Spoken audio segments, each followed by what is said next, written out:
All right, everyone. Thanks for joining. I'm going to go ahead and mute everyone for now.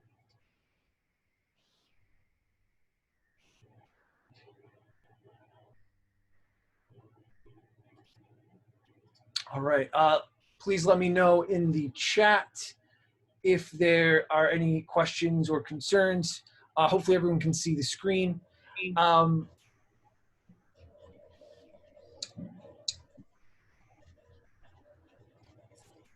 So real quick, thank you to the Swift UI subreddit.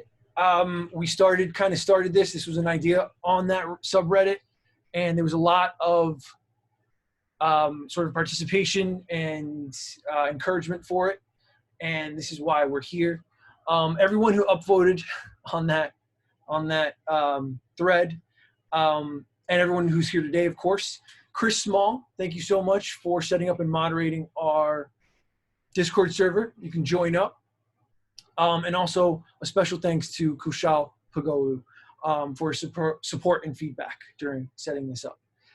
He's actually going to be talking with us next week. He'll have the next talk next week, and we'll talk about that a little later. Welcome to Swift. We have a quick agenda, which is we're going to have a quick word from our sponsors, and then we'll have the talk, and of course some question and answers afterwards.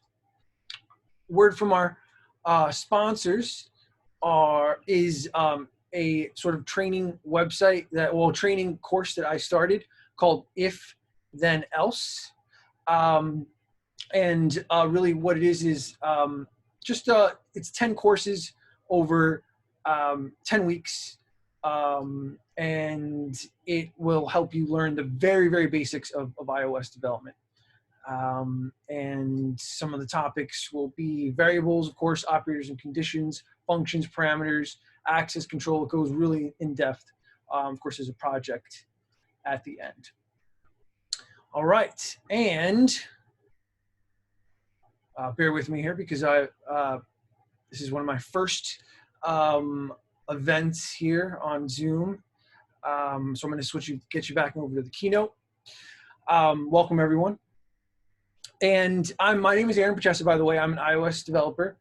I graduated from Pursuit Bootcamp, which was also known as Coalition for Queens.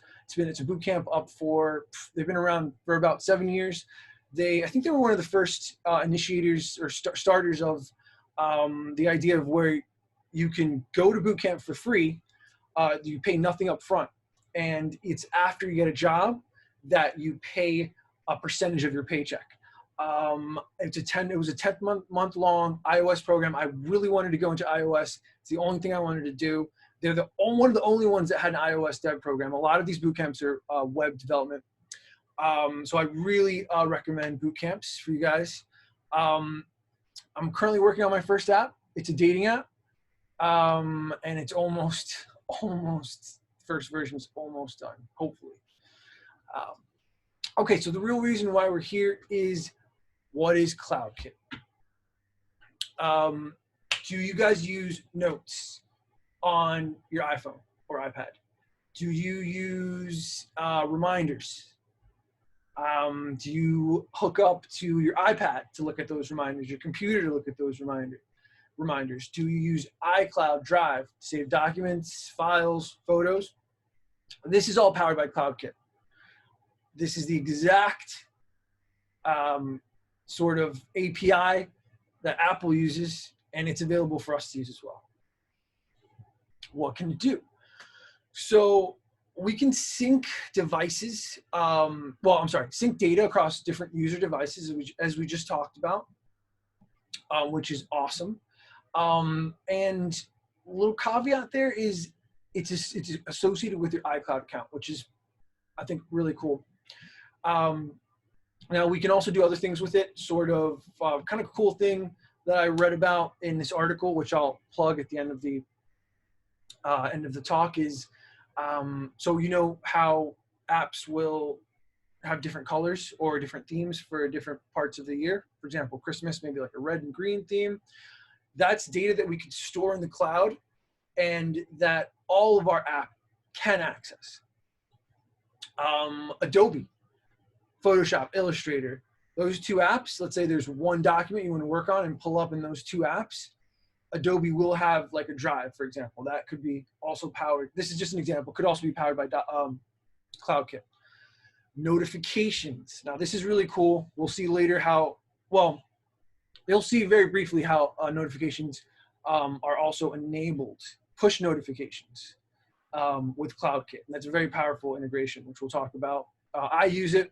So how do I use it on my dating app? So you create a profile for yourself. That data goes up to the cloud. You, someone else creates data, or a profile goes up to the cloud, and then the magic happens where you know, can you match me with a male, for example? Let's go up, let's take a look. Are there any males available? Okay, boom, you're matched. Okay, so now you're matched. Let's change, we'll talk about this, a field in that record to say you were just matched. Well, so I can keep track of it, rather. And a subscription, CloudKit subscription it's called, will send that user a notification. And I think that's really cool. Alternatives, what can you use? Firebase. I've used Firebase before very briefly. I'm just familiar with Firebase a little bit, so I'll talk about like the differences. Realm, I believe, is something that's up. Parse, we used to have Parse. I think it's gone now. Amazon Web Services, that's a big one. And of course, there's the option of always building your own backend, which would be very difficult, but CloudKit is difficult too. Why use CloudKit? First-party technology. It's built by Apple. It's on all the devices. You only need, this is very cool. You only need an Apple iCloud account as opposed to another authentication method. Features you're going to see is incredible. And it's going to be, it has, you know, as opposed to, let's say, Parse, I think is gone now. Google will, of course, be around with Firebase, but we know Apple will continue to kind of support it. We hope so, right? So it is, how much is it? It's free, period, with limits. So the point is it's free. It's made to be free. It's, Apple said, you know, they don't want it to be abused, but they want people to use it for free. What's also cool is, so there's different databases, which we'll talk about. The private database is something that the user can store data in and that no one else can read it. We don't have access to it. So for example, if you wanted to store your photos, those are very special to you, obviously. You don't want anyone to see it. The cool part about that in terms of quota, data that we have sort of that Apple gives us for free, is that they pay for that with their iCloud account. And so they can use 50 gigs, 100 gigs, and that won't affect our quota. Our quota is different, but our quota has generous limits and it scales with our app. So again, there's actually a chart online that's pretty cool you can check out, made by Apple, which will show you that. As opposed to Firebase, Firebase is not as free. That's what I've heard. The one caveat is you do need an Apple developer account. Now, I know there's some beginners here. There are a lot of features in Xcode. Xcode is what we use to design our app and write our code.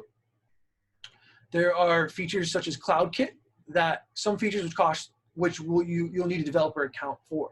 Now, a developer account will allow you to publish to the App Store. So eventually you will want an account. It's $99 for the year, and I think it's totally worth it. But that is one cost involved. All right, so let's get into the database. The database is where you're going to be storing your data, your users' data, rather. Okay, there's a couple of them. There's the private database. which we talked about. There's the public database, which I use. It's relevant to all users. It can be visible to all users. So I want each person on my dating app to their data to be accessible by other users, because I want to be able to match them. Shared database, I don't know too much about, but it's very important, so I'll talk about it. It allows users to share records from their private database with other app users. So for example, if you want to, let's say you have a photo album that you want to share with friends. And of course we have limited access to that as well as developers, because it's private. Zones are also actually very important, although I don't use them too much, but we should talk about them real quick. It's like a category where you store your records, and all databases have for a default zone, which we'll use. We're actually going to open up a project. But only the private database can have custom zones. So they're not supported in the public database. That's why I don't use them. But the very important caveat here is that if you want to save related records, you need custom zone. So it's a very specific feature that you might need it for, but it's important to mention. Okay, so these are what we're going to be using a lot. A record. It's called a CK record is the type. And of course, type is sort of like a category of data. So for example, strings are sort of out like letters. Integers are numbers. And so another type is CK record. And it's kind of like a dictionary. Now, a dictionary is a collection type. Actually, we'll talk about that next week. That's our speaker's going to talk about collections next week. And so just like a dictionary, you have a word and a definition. So it's like a key and a value, they call it. A key and a value. And that's what a dictionary is. So CK record is kind of like a dictionary in that it has a key and a record, a key and a value. I'm sorry. Now, you can't just store anything in it. You can store strings, NS numbers, any type of data. FYI, if you're getting into iOS development, data is important. If you're taking information, sort of JSONs from APIs, this is something that you're going to learn about when you're learning. If you're a beginner, you'll have space for that here in the record. Really cool is date. Really cool is CL location, which stands for core location. So you can put sort of what do we call it? Navigational coordinates. So I mean, you can use your imagination. Let's say I want a restaurant in there, and this is where the restaurant is. It's on 59th Street and 6th Street. So let's say the user gets close by. They could see that, oh, there's a restaurant here that I'm interested in. CK Asset is for photos and videos, bigger files. And something very important is a reference, CK reference. I don't use these, but they point to other records. So it's very important for kind of keeping records together and categorizing records. Let's say you have a restaurant, but then there's, you have another reference. You have a reference to another record. This is their menu. This is their seating arrangements. You can also have arrays. That's another type of collection. It's a collection type. Inside of the CK record, you can have an array of things. So a list of things. An array holds many types. Many strings. Let's say many assets.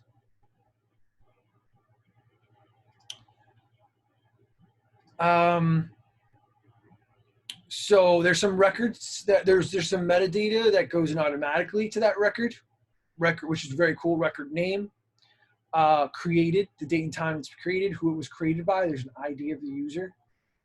When it was modified, who it was modified by. Okay, so just to kind of put this into perspective, I should have a chart for this. We have a record type, which is the type of record. So we're categorizing it, right? So I'm gonna use the example of usernames. So this is gonna hold our records. Remember, our records are key value pairs. So, and the record we're gonna create today is, let's say the key will be user1, it's our first user, and we can say Aaron is the value. But this could be anything we want, of course. So going back up, everything is stored in a container. Container is a box, everything lives in that box. Many apps, so apps usually have one container. You can have multiple containers, and you can also use them across multiple. You can use that container across multiple apps. Okay, so the dashboard. Dashboard is a representation of all of our records in like a nice little admin page, you can call it. This is, I'm going to show it to you in a sec, but it shows us all the records that are held, a lot of information. We can even set up information there. We can create records there. We can input records manually there. It's very powerful, actually. I'm going to show it to you. All right, let's make it happen. So bear with me here while Kushal wanted us to wait a few more minutes. Sorry about that. Okay, so we're going to open up that dashboard. Let's see if I can figure it out. Yeah. Okay, you should be seeing the dashboard now. Let's see. Yep, I think you're seeing the dashboard. Okay, so let's go high. We have our containers. Scoutmaster is an app I worked on for my capstone project at my boot camp. We actually didn't end up using it, this container, but we have, we're in development right now. It's a different mode. Production is when we get that up on the App Store. Data, we can take a look at the data that we have. We'll come back to that, I think. Schema. As you can see, these are our system fields. That's the key there that I was talking about, the automatic ones. Record name, created by, modified by. We have our custom fields there, which I don't want to show you that just yet because I'll go back to that. Subscription types, security roles. I don't know too much about, well, security roles is like what we can read and write to. Logs, you can see them live and historical as things happen. So this is pretty cool for debugging your app and watching it move. I'm not going to talk a lot about, I'm not going to go into it too much more, but I'm going to show you the data. This is where I like a lot of, this is where you spend a lot of your time. Again, we have those zones here listed, which we talked about. You can see we have a shared database, private database. Right now we're on the public database. Our records, again, public, private, shared. Our zone, which is default. The type, remember our record type. I should have reset this, but don't worry about it. And we can query records. Right now, there are no username records in this database. Now, one more thing, subscriptions. This is where our subscriptions live. So for example, if I wanted, if my record changed to match, I want to tell my user that they've been matched, and that's a push notification. That's really cool. We'll talk about that actually. So we're going to do some coding, but we're also going to we're going to have a deeper dive. I'll talk more about that, but we'll have a deeper dive into CloudKit where we'll talk about queries, querying records, fetching records, NS predicate, which enables us to, it's the language pretty much written in Objective-C, which allows us to sort of tell CloudKit, like, listen, we want all males, we want them, we want them all interested in music. Okay, records. Okay, so we're gonna wrap up on this guy.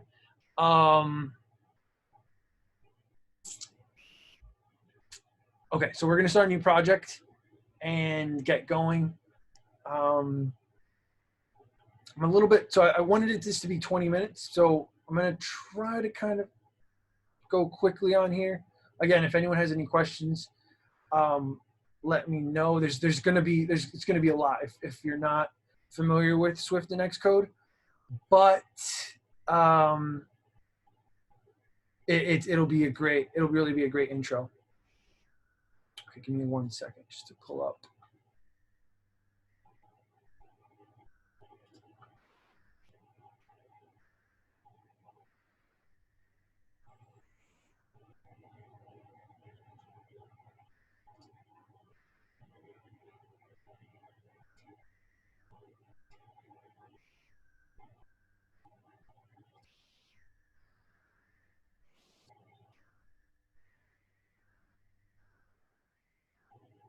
Okay, so I'm about to start sharing. So we opened Xcode. Xcode you can download on the App Store. This is how we create apps. We're gonna make an app.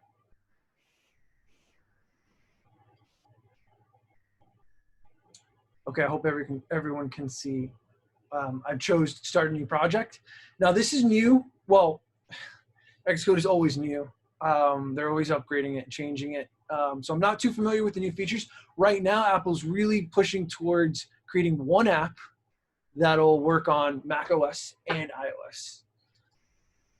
So we're choosing an app. We're gonna call it CloudKit Intro.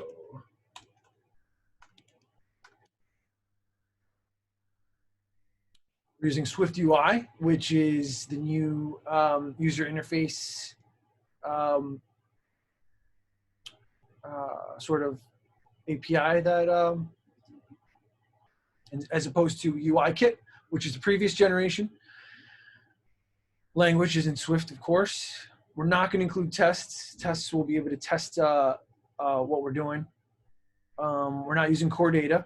Core data, by the way, is another way to store data on your app locally, which should integrate really well with CloudKit. Create that on the desktop. All right, so I like to just take out this preview pane here. And we'll go ahead. Pairing a shot is paused. Your screen sharing is actually stuck. It's stuck. What is it stuck on? It's stuck on the project page, the creating project. You might want to share it again. Okay, I will. Thank you for that. Stop the share.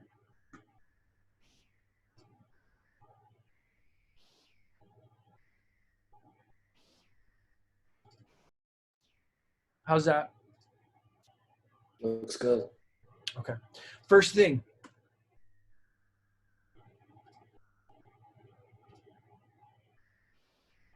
We're going to access the settings, signing in capabilities. We're going to add a capability here. These are all the features.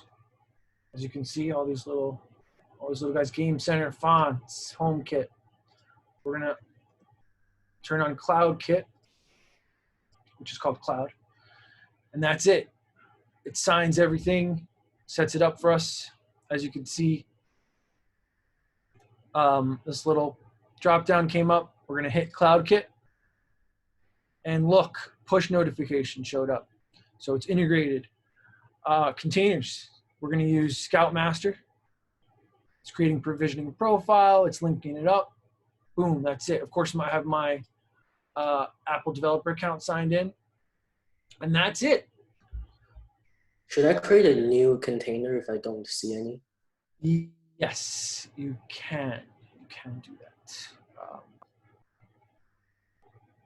No. Let's hit up our content view. This is what's going to show up on our screen. Let's kind of like doing this. Let's build it really quick on, oh, not my, let's build it on the iPod Touch. You got to start somewhere. Not everyone can afford the Max Pro.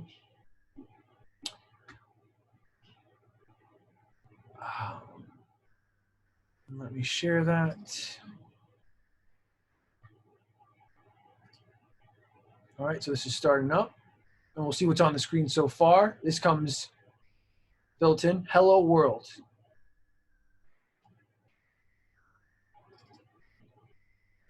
And of course, as you can see here, we have a text.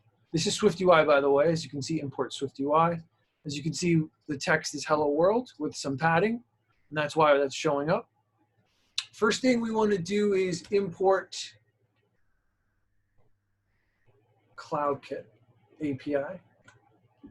Boom, it's in there.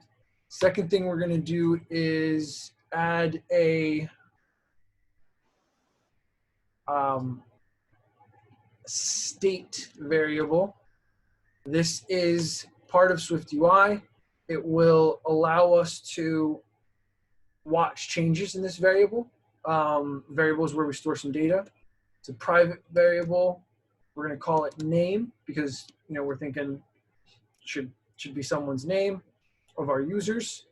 It's a string, by the way, and we're going to equal it to just blank for now. I'm going to put some space in here. Next, we're going to access our container. So this is not a variable, this is a constant. We're going to call it public database. You can call it anything.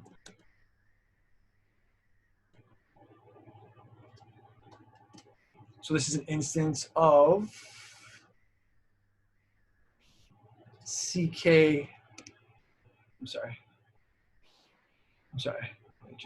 I'm taking a look at my notes here, my coding notes. CK container. An encapsulation of content associated with an app. An identifier which returns the container object associated with it.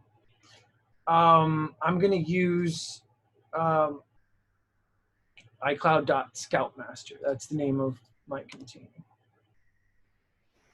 And it's a public database container.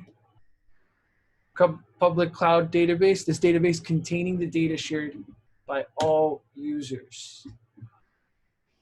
Okay, we're going to take out hello world and put a VStack in there, which is, let's take a look. It's a view that ranges its children in a vertical line.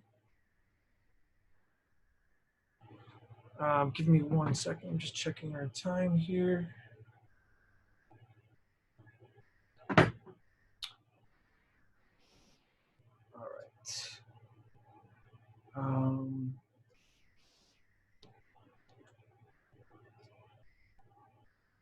So we're gonna do it. We're gonna set up a text field where we can enter information to grab it from the user. I'll show you that. It's gonna say enter your name, and it's going to be attached to that private variable we set up, name. So it's gonna save it there, so we can hold on to it to do what? We're going to save it to CloudKit. For that, actually, I'm going to copy and paste this button.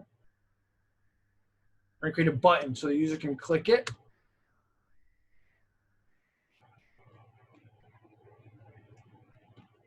All right, and we're going to do something. We don't know what yet. The button, oh, always looks weird. The button will be, let's say, save. And let's take a quick look at that.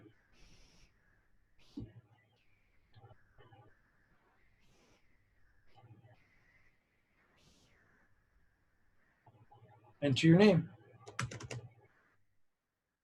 And our button, save. Right now it doesn't do anything.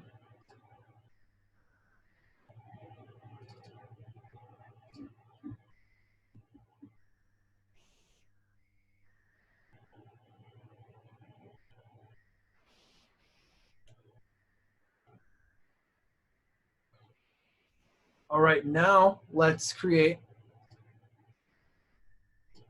a function. So what is a function? Is something that encapsulates logic and behavior. This will be very useful for us. We're going to call it save to CloudKit. So, by the way, we only have 40 minutes. I think we're getting close to that. If we do disconnect, maybe we can come back and sign back on. If it disconnects us, by the way. I'm going to try to hurry up here. Let record. So we're going to create a record, an instance of CK record, like we talked about. CK record, a dictionary of key value pairs that you use to fetch and save your app's data. Record type, remember we talked about that? We're calling it user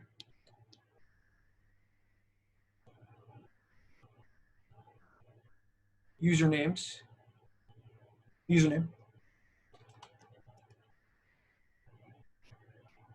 And let's access that record that we just created and set its value. And this is the key value pair we're talking about. We're going to use name, right? What the user types in. And we're going to call it, we said we're going to call it user one, right? User one. User, it's a string, user one. Now, we are going to use a method called, so we're going to access our public database. It's called save.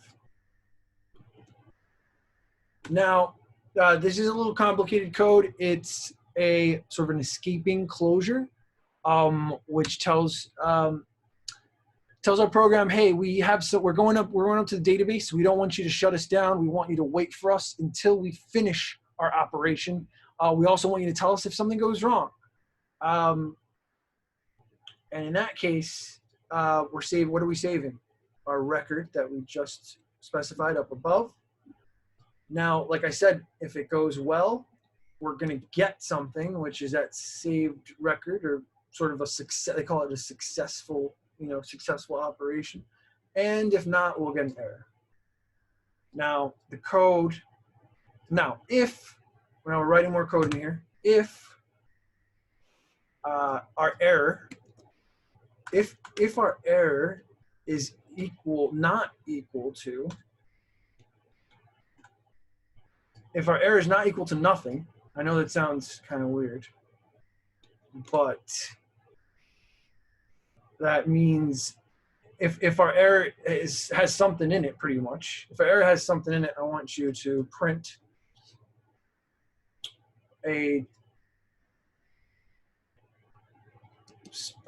something saying very bad. Very bad, we've got an error. I want you to tell me what the error is. I'm going to copy and paste this for time constraints. And if we have more time, we can go over this code too. But what it is just a string describing that error. Or, so else, if it did work out, print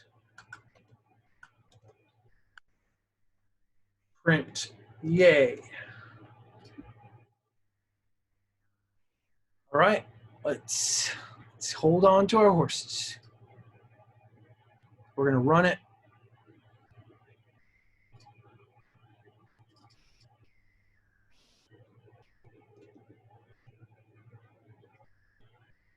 Save it. Let's take a look at our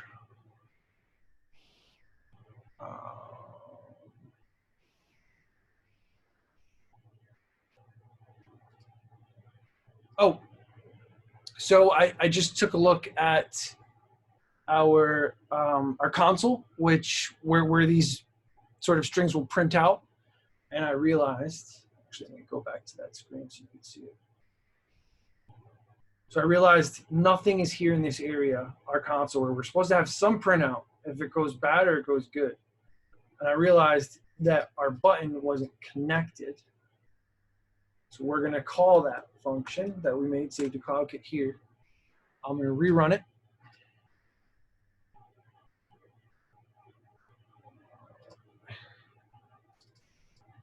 All right, let's hold on to our horses. This code does not always work. And let me bring you guys back to the Xcode. Yay! So, I mean, still, it doesn't mean it works. Doesn't mean anything ever works. Let's go to our dashboard. I think you guys can see the dashboard, yeah. And we're on records. We're in Scoutmaster, okay? So we're in the public database. We're going to query all of our records, and we've got one. And as you can see, this is this unique identifier of the record name. It's a type username, and we have a field called user1, and Aaron's up there.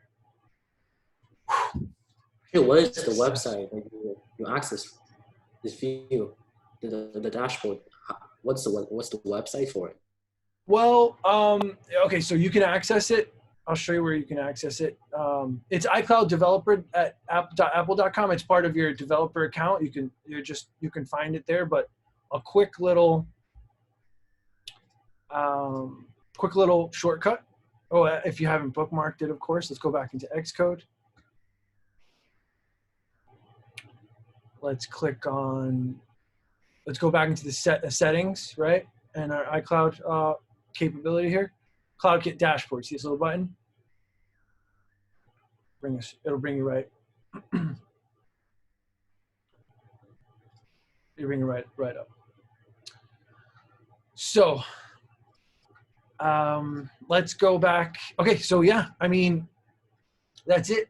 You guys pretty much, we made it. Now, just because I think we're almost at 40 minutes, but because I don't want you guys just to get kicked off, well, before we get to just the last slide, it's kind of like, good night. Thank you guys so much for coming.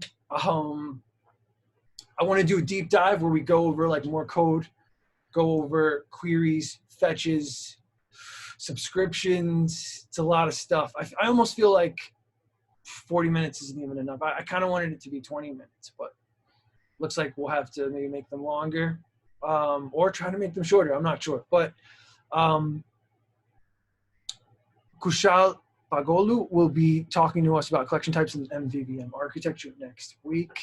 Let us know if you want to present. We really actually need a lot of presenters because I want to do this every week, and we need you guys to present. If you're just learning, you could learn a concept, a beginning concept, learn it really well, like talk about it. It'll help you learn it. You know, if you can't do 20 minutes, you want to do 5 minutes, it'll probably run into 15 minutes because that's how Hey, Aaron, just a second, Aaron. Hi. Hi, all. This is Kushal. Can you hear me? I can hear you. Yeah.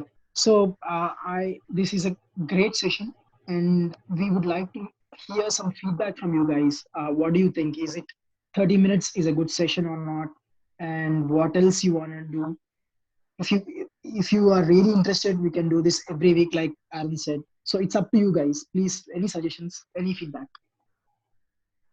actually, Chris said he would lend us his Zoom account so we can access longer sessions.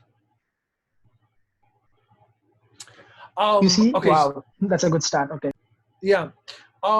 Yeah, let us know your feedback and suggestions. That's really important. Questions, any questions on what we went over? Anything at all?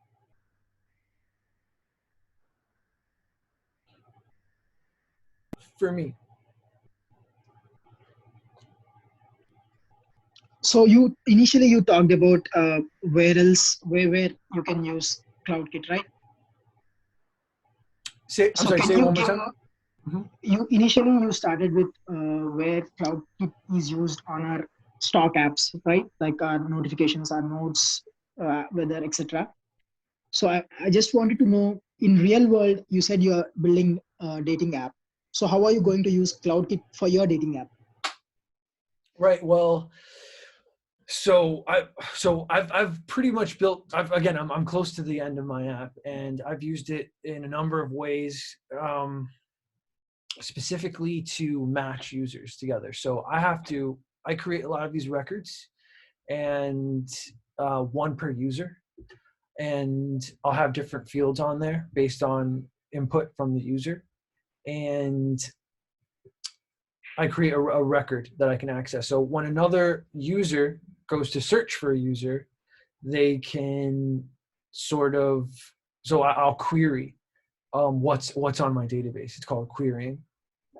And what will happen is CloudKit will take a look at what's up there and send me a record back down. And this will hopefully be another user to match with. And when that happens, I switch around some fields as well. For example, like, okay, if we're matched now, let's match up. If we're matched, I'll use CloudKit to send a notification to the user. Hey, you've been matched based on this change in the record. And that's called CloudKit subscriptions, which we'll go into the next session. And I'm trying to think what else. There's so much you can do. I've only really done queries, fetches, saves. You can there's a lot more you could do in terms of operations. Those which are more sort of more complicated queries, which can sort of bring down a lot more data. And you can also integrate it with core data. I can't think of anything else I use it for. Those are the basics. Sure, man. So how secure is CloudKit? That's a good question. I don't have too much info on that. I can look that up for the next session. But it is encrypted. Your data is encrypted. The developer cannot access the user's data at all, as far as I know, as far as what I've read. And in terms of as it's moving towards the cloud, I guess that would also depend on your Wi-Fi sort of security as well. Don't have a really good answer. Does anyone else maybe have something to add to that? Can anyone else touch on that by any chance?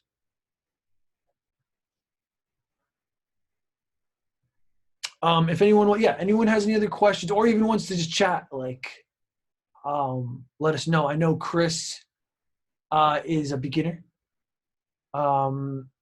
Chris, I would suggest downloading Xcode on the App Store if you haven't already. There's a great so my course that I teach that I'd like to start teaching is kind of based on, well, it's going to be using hackingwithswift.com. Hackingwithswift.com. Great resource for learning. Hello. Hey. Hey, Aaron. That's your name, right? Correct? That's my name, Aaron. Yep. All right. Well, I had a quick question. I'm like a beginner in trying to develop apps, and I know the C# language. and we've been using Visual Studio to like practice code and stuff like that.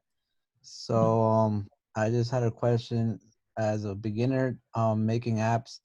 Uh, do I need to learn Swift language, or can I continue using C Sharp in order to like make apps on iOS? And how would you use like Xcode for like, because I never used Xcode, so Mm, so I'm not really sure what's mm, going on. I don't know if you have videos online or something like that. But mm. yeah. Awesome. Thanks, Mark. Does anyone want to answer? Does anyone want to answer that? Yeah, Mark. So first of all, to answer your question, you cannot use C Sharp. The pretty much the only language you can use for iOS is Swift or Objective C, and we're in 2021, so basically everyone is using Swift. And actually, to learn Swift, you have a lot of awesome resources. You can go on the official Apple guide. It's a website, and it's basically covering every feature of Swift. You can learn from that. You can learn from hacking.swift.com. You can learn from a lot of YouTube tutorials going on the basics of Swift. So what we went over today, CloudKit, this is actually, I would say it's quite advanced. If you don't have any Swift experience, you should probably learn the language basics before moving on to building apps and using CloudKit. Nice. All right. Thanks for that answer. That was great. Yeah. All right. Thank you, though. Mark, I so would yeah, like to add. uh-huh. I would like to add one more point. So moving forward, they are planning to make Swift as a common language, a programming language for building Mac OS, iPad OS, and iOS apps. So I think it's better to learn Swift. And every year, Apple releases new features for the existing features. So I think Swift will give you a whole new world to develop Mac and iOS related apps now.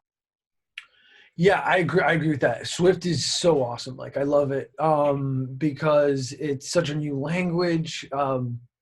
It's easy to use. It's people say it's beautiful to write. I don't know too much about C Sharp. I don't know too much about Studio environment there on Microsoft. But I mean, I love Apple. The reason I got into it is because I love Apple. So, but in terms of videos, again, I would say like like was mentioned by Yvonne, hackingwithswift.com. I can't say enough about that website. It's like it has like a course on it has courses where you can start basically hacking with Swift 100 days. You start for the first day and it tells you, it gives you like questions, it has like tests, it has videos, it has step by step, download Xcode, open Xcode, type this in, click here. Like it's really, really, really great stuff on there. And I can teach a class. I'm teaching that class based on that course. So if you're interested in really, really going in for it, you can take my course. You can join you can join a boot camp like I did. Although I don't know if there's that many iOS dev boot camps, and I'm not sure with the pandemic what's happened. I'm sure it's all moving online though. All right. It's also Yeah. a great bootcamp on udemy.com. You can actually, it's basically udemy.com, it's videos. It also has homeworks, it guides you through downloading Xcode. So a lot of different support.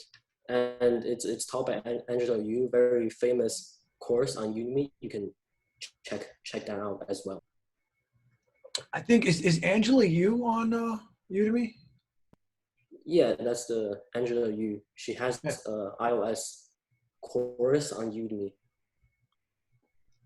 A lot of people talk about that course. Yeah, a lot of people say it's great. Maybe even just as much as hacking with Swift. All right. Well, then thanks for that information, because I wanted to know. So thanks. Yeah, sure. I mean, it's super exciting and could be very intimidating. I was telling Chris, very intimidating. You don't know where to start. It's but you start. You got to start, and you got to feel lost, and eventually, slowly, you'll creep out of that cave, but it's still, you'll find out that you're in a bigger cave. But that's what we love about it.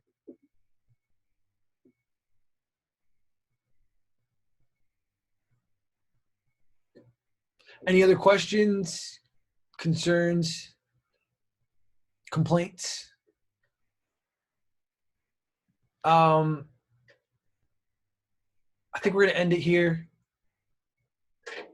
Guys, if anyone wants to help out, if anyone knows somebody that can present, like if you know any software engineer, any Swift software engineers that, let's say somebody that works at Google, like hit them up for us. Because one of the reasons I started this was because I miss my boot camp. I miss going to school and having like listening, like learning new topics and having that kind of that community. So hopefully we can build our own. Thank you everyone for coming, and I'll see you guys next week. Yeah, man. Thank you so much. It was a great session. Thanks. I think I learned 1 or 2 things about it. I'm glad. I'm glad. Yep. Bye.